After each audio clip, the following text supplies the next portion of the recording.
আমরা কিন্তু এখন এই রকম স্মার্টফোন সবাই ব্যবহার করি, আর স্মার্টফোনে প্লে স্টোর আছে। আজকে দেখাবো অসাধারণ দুটো সেটিং প্লে স্টোরে।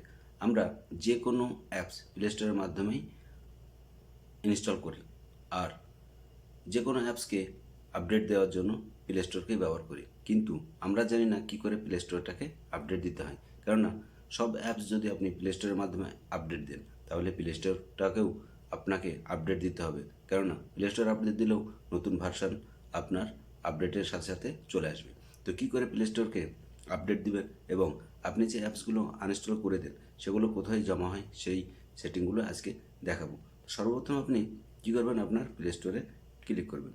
প্লে স্টোরে ক্লিক করার পরে দেখুন ডান দিকে আপনার জিমেলের লোগো দেখতে পাবেন, সেখানে আপনি ক্লিক করে দেবেন। সেখানে ক্লিক করার পরে নিচে আসবেন। নিচে আসলে দেখবেন আপনি একটা সেটিং অপশন পাবেন, এখানে আপনি ক্লিক করে দেবেন।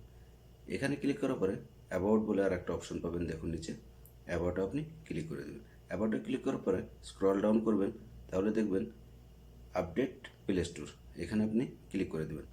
তারপরে গটিতে ক্লিক করবেন, তাহলে আপনার প্লে স্টোরটা আপডেট হয়ে গেল। কিন্তু যেহেতু আমরা যে অ্যাপসগুলো দরকার হয় সেগুলো কিন্তু প্লে স্টোরের মাধ্যমে ইনস্টল করি, কিন্তু যেগুলো দরকার শেষ হয়ে যায় সেগুলো কিন্তু আমরা কী করি, আনইনস্টল করে দিই। দেখুন আমার এটা দরকার ছিল, আমি ইনস্টল করেছিলাম, এখন আনইনস্টল করে দিলাম।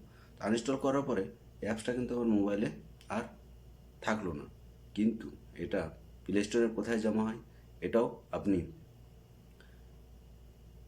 এখান থেকে রিমুভ করে দেবেন। কেননা এখান থেকে রিমুভ না করলে আপনার মোবাইলটা স্লো চলবে।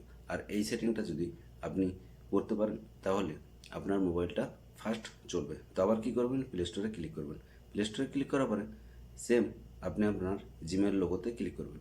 জিমেল লোগোতে ক্লিক করার পরে এখানে তখন একটা অপশান দেখতে পাবেন, ম্যানেজ অ্যাপস অ্যান্ড ডিভাইস, এখানে আপনি ক্লিক করে দেবেন। এখানে ক্লিক করার পরে ম্যানেজে দেখতে পাচ্ছেন ম্যানেজ, এখানে আপনি ক্লিক করে দেবেন। ম্যানেজে ক্লিক করার পরে দেখুন দিস ডিভাইস বলে একটা অপশান পাবেন, এখানে আপনি ক্লিক করে দেবেন। এখানে ক্লিক করার পরে নিচে দেখুন নট ইনস্টলড একটা অপশান পাবেন, এখানে আপনি ক্লিক করে দেবেন।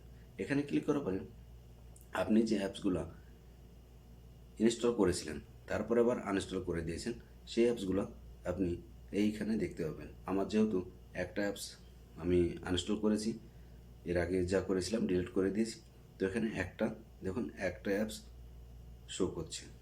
তো আপনার অনেক অ্যাপস যদি আপনি আনইনস্টল করে রাখেন তাহলে অনেক অ্যাপস এখানে শো করবে। তো আপনি কী করবেন, জাস্ট এখানে ক্লিক করবেন।